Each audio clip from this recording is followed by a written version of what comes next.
আৰু আছে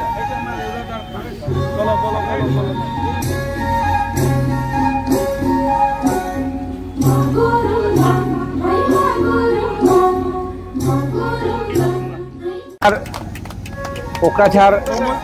চহৰত আমি পঞ্চসাগৰ নামেৰে এখন ভৱন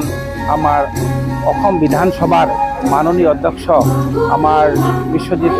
ডাঙৰীয়াদেৱে আজি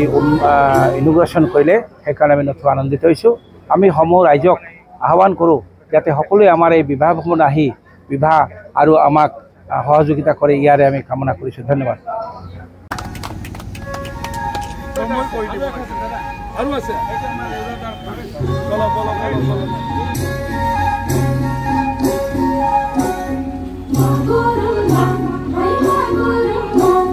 Mangurung